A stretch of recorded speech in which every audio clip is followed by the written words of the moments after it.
Bonjour, notre invitée aujourd'hui, Apolline Traoré, que nous recevons toujours dans le cadre de nos rencontres Festival Vue d'Afrique 2013. On se retrouve après ceci.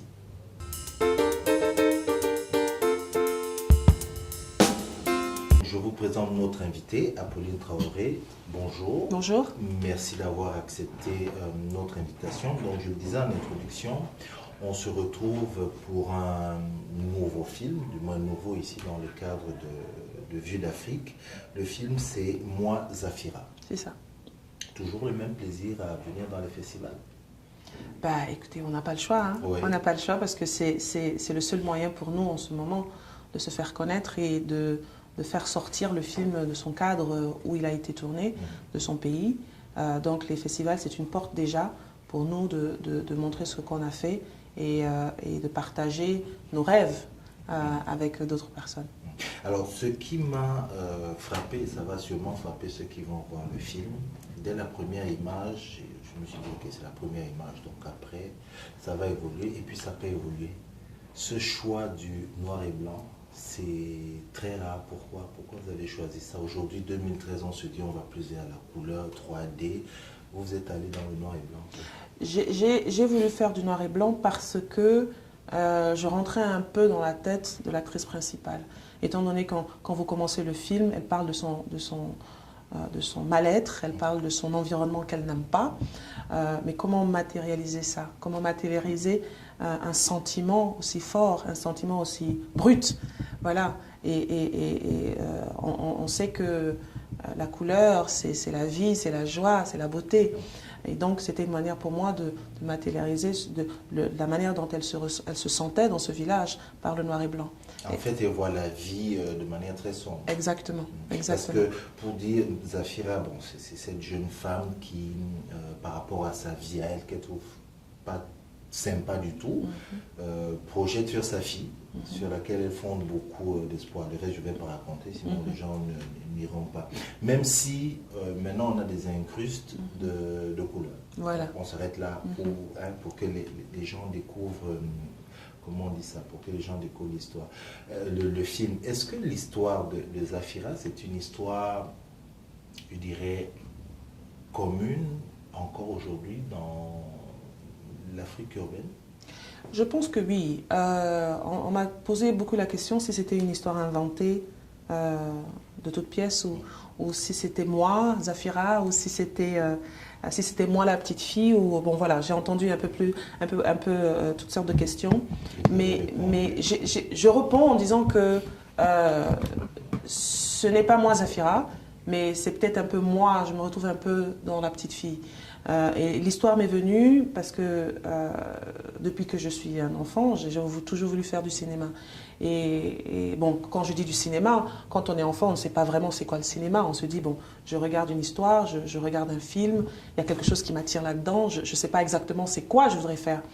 Et donc j'en parlais toujours en famille, donc on m'écoutait, je veux dire, très légèrement, parce qu'on me disait que c'était un petit rêve de jeunesse.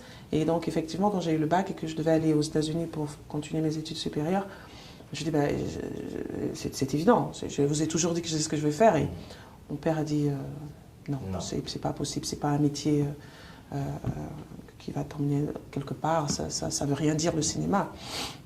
Alors, donc, je me tais. Je vais quand même aux États-Unis. Et je me retrouve dans cette ville a d'abord fait mon TOEFL pour l'anglais et tout. Et après, je me retrouve un semestre à balancer. Pourquoi? Parce que papa ne veut pas payer mes études de cinéma et il me dit, trouve ce que tu veux. Tout ce que tu veux dans ce monde, sauf le cinéma. Et voilà, je suis assise là, je me dis, mais je sais pas, je connais pas, je veux pas.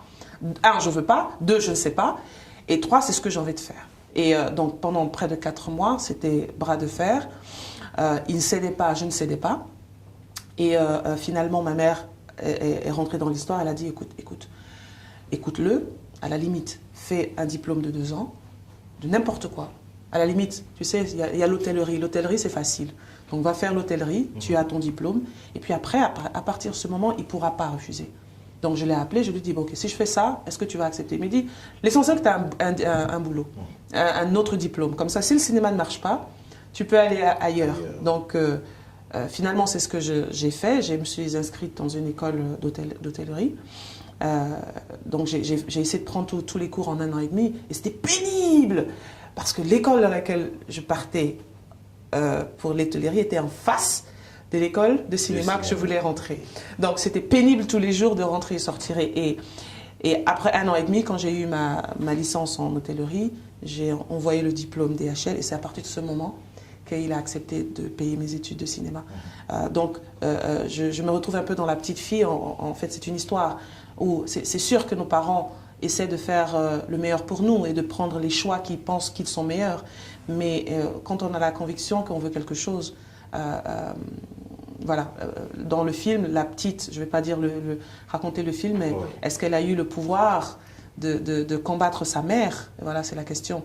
Est-ce que les parents aussi, quelque part, de fois, quand on voit qu'un enfant veut vraiment quelque chose, est-ce qu'il faut ou la forcer à faire ce que nous, on aimerait? Voilà. Je voudrais revenir sur ce que vous avez dit. Depuis toute petite, vous vouliez faire du cinéma, sans savoir ce que c'était le cinéma. Est-ce qu'aujourd'hui, vous savez ce que c'est que le cinéma? Je sais ce que je fais. Voilà, je sais exactement ce que je fais. Je sais que quand je grandissais, j'inventais beaucoup d'histoires. Par rapport à ça, je vais vous dire comment est-ce que j'ai su ce que je voulais faire. Parce que quand je suis rentrée à l'université, finalement, de cinéma, j'étais un peu perdue. C'était une école strictement média, cinéma, journalisme, acteur et tout. Et donc, on m'oriente dans une catégorie set design. Ça veut dire que le théâtre, il faudra... Voilà. Un semestre, je me dis, mais c'est quoi ce truc? C'est pas ça, c'est pas ce que je veux. Je comprenais pas, je dis, mais c'est pas, pourquoi est-ce qu'ils m'ont mis ici? Donc, ce premier semestre bâclé, parti. Après ça, on me dit, ok, peut-être que c'est tu veux être actrice. Je dis, mais ok, je vais dans le théâtre. Horrible encore. Je dis, mais on me donne des Shakespeare à trucs là, à apprendre. Je dis, c'est pas ça. Et finalement, il y a un professeur qui me dit, il y a un professeur dans l'établissement qui connaît beaucoup l'Afrique. Peut-être que si tu vas discuter avec elle, elle pourra plus t'ouvrir. Et donc je pars, c'était un professeur noir américain qui connaissait le Burkina. Oui. Et donc quand je suis allée la voir, je dis, écoutez, je ne comprends pas trop bien ce qui se passe ici, mais je ne peux pas matérialiser exactement ce que je voulais faire. Et en plus de ça, la raison pour laquelle je ne pouvais même pas trop matérialiser, parce que les gens auraient dit, ah mais le Burkina, le FESPACO, tu ne connais pas, machin. Mais je n'ai pas grandi là-bas, j'ai quitté le Burkina quand j'avais 7 ans, donc je ne connaissais pas bien ce monde du cinéma. Et donc quand j'ai discuté avec ce professeur, elle me dit, mais tu veux faire quoi? Je dis, non, j'aime raconter des histoires, j'invente et j'aimerais le partager. Donc qu'est-ce que je fais?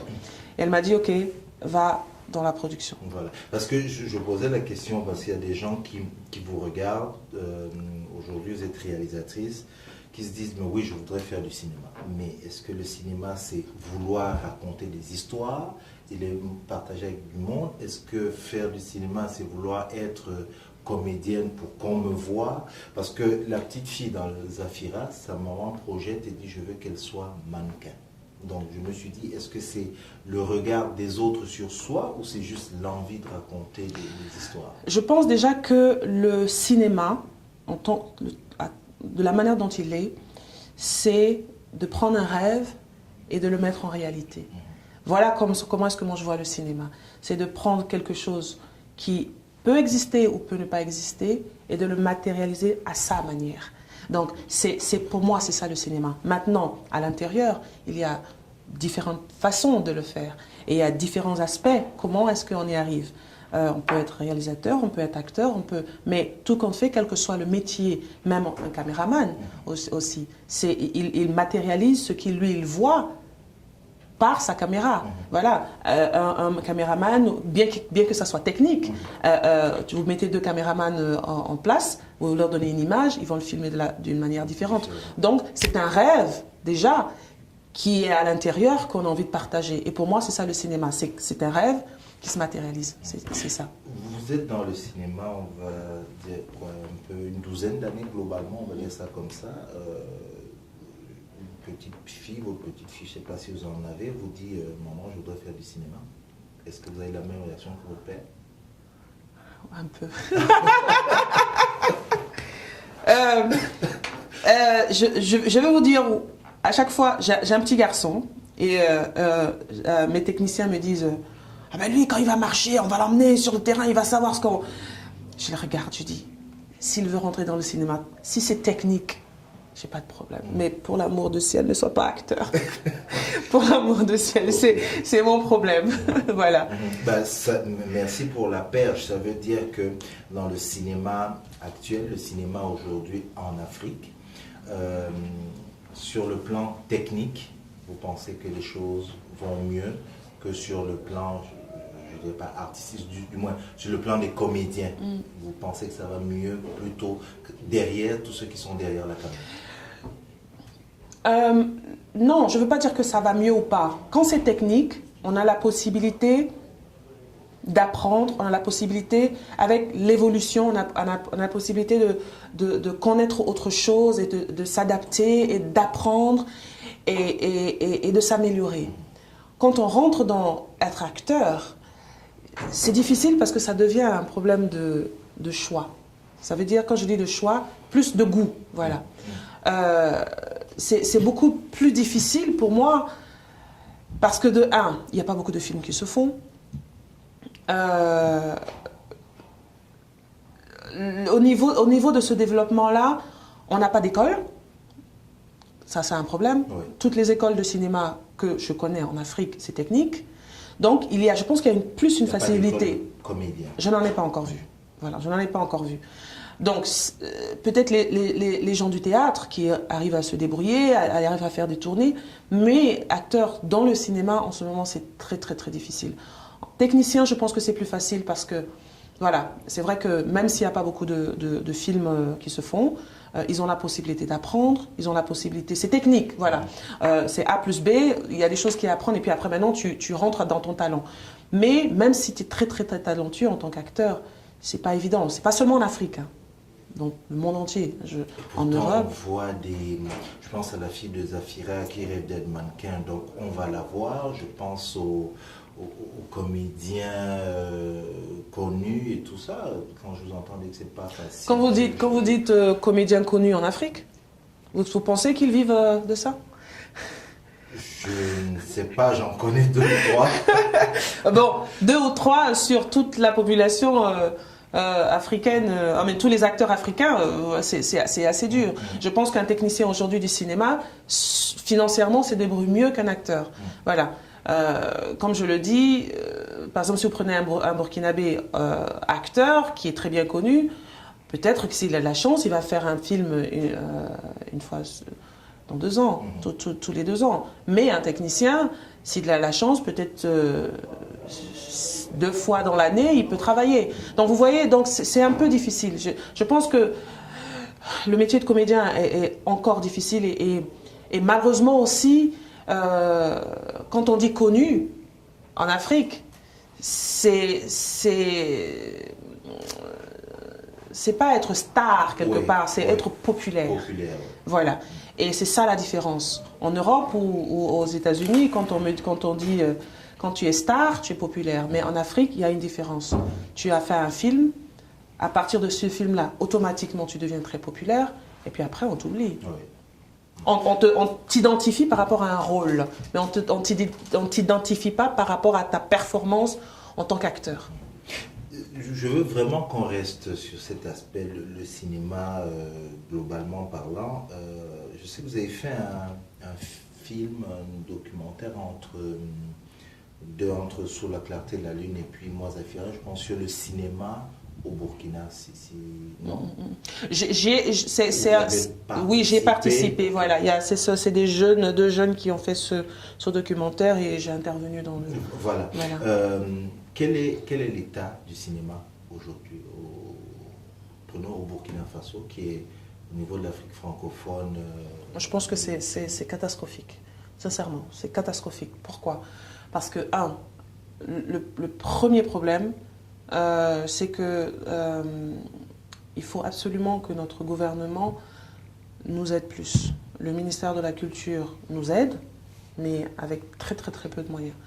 Ça, c'est un. Deuxièmement, on est rentré dans un tourbillon parce que le numérique a explosé et tout le monde prend une caméra et dit qu'il veut faire du cinéma. il faut s'il n'y a pas de restriction, on va rentrer attends, je vais me donner un point parce que après, je sais que les critiques vont me tomber dessus, certaines personnes vont me dire, bon, on a des salles, il faut qu'on remplisse les salles. Mais il faut faire... Le problème, c'est que les politiques aujourd'hui qui ont la possibilité de nous donner de l'argent, ils ne comprennent pas c'est quoi du cinéma populaire et du cinéma artistique. Ils ne savent pas. Pour eux, un film, c'est un film. Aujourd'hui, vous allez venir leur demander 300 millions pour faire un film et quelqu'un d'autre va venir dire j'ai besoin de 10 millions. Évidemment, il va aller dire 10 millions, il va dire mais pourquoi lui, il peut faire son film à 10 millions et que, voilà, ils ne connaissent pas la différence. Donc aujourd'hui, malheureusement, le numérique est extraordinaire pour nous parce que ça réduit les coûts, mais on a eu une mauvaise approche en venant dire, ouais, certains, ouais, j'ai fait mon film à 10 millions, 20 millions, ça marchait en salle et voilà.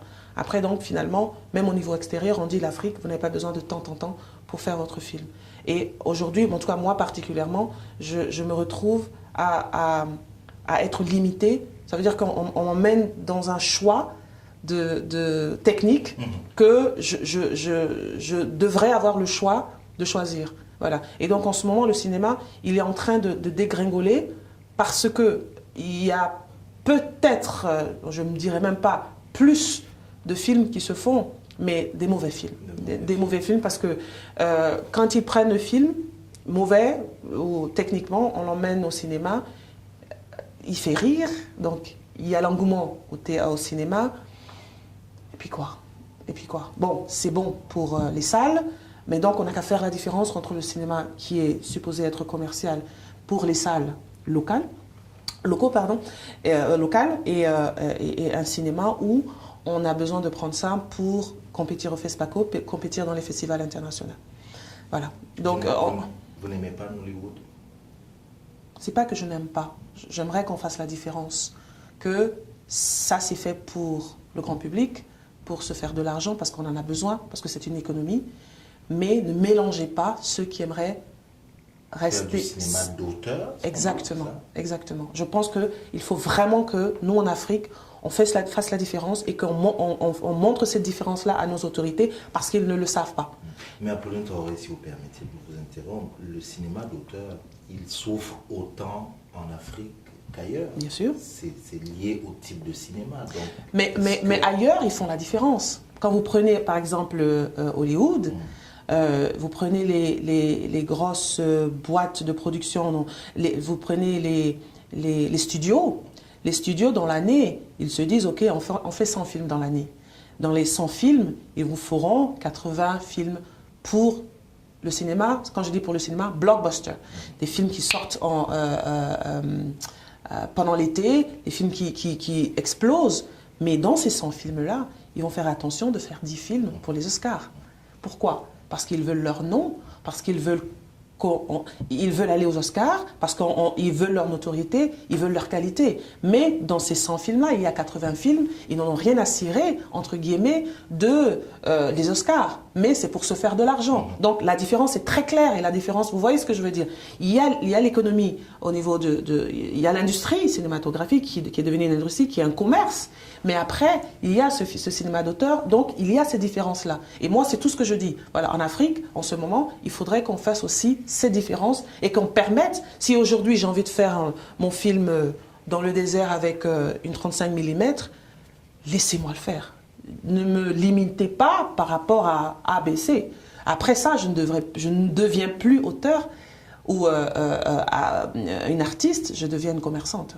Il faut que j'aille chercher la critique. Est-ce que ce n'est pas lié à l'histoire, une bonne histoire? Je ne le dis pas pour vous flatter, puis pourquoi pas, je vais vous flatter. Moi, Zafira, c'est pas un film qui fait pleurer.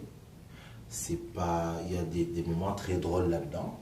C'est même plutôt un film, oui, je dirais drôle, on est dans l'histoire, mais sans se dire, oh là là, pauvre Afrique, oh là là, pauvre Zafira, oh là là, pauvre fille. Est-ce que c'est pas lié à une bonne histoire? Peu importe que ce soit un film commercial ou un film d'auteur, est-ce que c'est pas une bonne histoire qui fait un bon film? Et puis voilà, parce que vous avez bien trouvé du financement pour faire Moi Zafira? Non. Non, j'ai pas attendu. Vous avez tout vendu? Non, j'ai pas tout vendu. J'ai un système où je fais une série ou une deux, voilà, pour la télé. Je me fais de l'argent là-dedans, je prends et puis je fais ce que j'ai envie de faire. Par rapport à Moi Zafira, sincèrement, j'avais pas envie de traîner et être dépressive pendant 2-3 ans pour chercher de l'argent. Je me suis dit, je vais faire un petit film de la manière dont je le vois. Comme ça, je n'ai pas des contraintes de quoi. Ça m'a pris 1 an et demi pour le faire. Je l'ai fait à mon rythme et j'ai pris le peu d'argent que j'avais par rapport à la vente que j'ai fait pour la série Testament. Et c'est ça que j'ai pris pour mettre dans ce film-là. Maintenant, quand vous dites il faut une bonne histoire pour faire un bon film, oui, mais il faut aussi des moyens derrière. Moi, si j'avais les moyens pour faire Zafira, je vous assure que je ne l'aurais pas fait de cette manière-là. Ah oui. Ah non, je vous assure. J'ai fait ce film-là de la manière dont je pouvais le faire par rapport aux moyens que j'avais.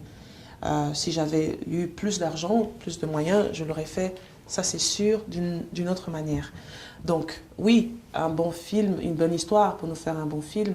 Et c'est à nous aussi, voilà, c'est pas parce que j'ai une bonne histoire, un beau scénario aujourd'hui, si je viens vers vous et je vous dis donnez-moi 100 millions pour faire mon film, même si vous avez adoré l'histoire, vous allez vous demander est-ce que je suis capable. Donc c'est ce qu'il faut faire, voilà. Maintenant, mais par contre, si je viens avec un petit court-métrage et je vous montre, vous regardez, vous dites waouh, ça c'est beau. Puis après je vais vous mettre dans un scénario à côté, je dis mettez 100 millions, vous allez le faire parce que vous avez cru à ce que je viens de vous montrer. Mais comme ça, je ne viens pas du jour au lendemain et puis je vous dis donnez-moi 100 millions. Mais moi-même, je le dis, mais moi-même, quelqu'un qui vient comme ça, un jeune qui vient vers moi, me dire aide-moi, je dis mais tu sors d'où? Tu es capable de faire quoi? Donc nous aussi, beaucoup d'Africains vont dire ouais, on n'a pas d'argent, les gens ne veulent pas, mais montrer aussi. Moi aujourd'hui, je ne peux pas, comment je vais dire, je ne peux pas accuser quelqu'un ou bien une institution ou qui que ce soit pour dire vous ne m'avez pas donné 100 millions ou 300 millions pour faire mon film. Non, parce que je pense que je suis encore petite et que avant que quelqu'un me donne 300 ou 500 millions pour faire mon film, il faut que je me prouve. Voilà. Et c'est ce que aussi nous, on devrait se prouver en se disant je fais petit à petit, et un jour, quelqu'un, aujourd'hui, si j'ai fait mon film, je ne peux même pas le dire même à combien j'ai fait ce film-là, mais avec les festivals, si quelqu'un voit mon film, il me dit ah mais bon, il n'est pas parfait, mais je vois un potentiel, et puis après je dis oui, voilà, j'ai un autre projet. Est-ce que c'est comme ça qu'on évolue? On ne peut pas venir du jour au lendemain et puis dire claquer les doigts, ça arrive, hein. Oui. Entre guillemets, ça arrive. C'est ce que pense, je suis convaincu que c'est ce que pensent beaucoup de gouvernements. On va terminer l'émission, une dernière question. Vous avez parlé et je dis, vous avez quand même espoir que les choses vont aller en s'améliorant par rapport au cinéma en Afrique? Je pense que oui. Par exemple, aujourd'hui, il y a une association de réalisateurs producteurs qui s'est créée par exemple au Burkina. Donc en tant que déjà association, c'est beaucoup plus facile d'exposer nos problèmes au niveau du gouvernement. Donc ça c'est déjà un. Deuxièmement, je pense que s'il y a des fonds, et on en a parlé pendant le FESPACO, on en a parlé pendant le FESPACO, s'il y a des fonds où on doit, comme en Europe, comme aux États-Unis, comme dans tous les guichets où on va chercher de l'argent, pourquoi ça ne sera pas la même chose en Afrique? C'est-à-dire qu'on a un scénario, on veut faire un film, on le soumet à une commission et puis la commission décide, ABC, et puis voilà, on nous donne cet argent-là. Et en plus de ça, ce qui est très très très important, je pense, aujourd'hui, c'est vrai que les salles doivent vivre, mais il faut aussi que ces salles-là, quand ils reçoivent un film, ils disent le son n'est pas bon, la lumière n'est pas bonne, l'image n'est pas bonne, je ne prends pas ce film-là. Et ça va nous obliger à nous améliorer. Mais si les distributeurs prennent tout comme ils veulent, même au niveau de la télé, hein, au niveau de TV5, au niveau de Canal, machin et tout, bon, Canal, ils sont beaucoup plus stricts. Quand ils voient quelque chose, ils disent c'est pas bon. Quand ils vont te dire non, une fois, deux fois, bah, je crois que tu vas aller t'améliorer. Je ne vous ai pas dit au début de notre entretien que notre invitée à Pauline Traoré est très généreuse. Vous l'avez vu tout le long de notre entretien. Merci encore d'avoir accepté notre invitation. Merci de m'avoir reçu. Merci d'avoir partagé ça avec nous. Nous vous donnons rendez-vous une autre fois, toujours sur Njangui TV. Je suis Cyril Ekwala à la réalisation de cette émission. Honoré de Donou Mabe. À bientôt. Merci encore, Pauline. Merci.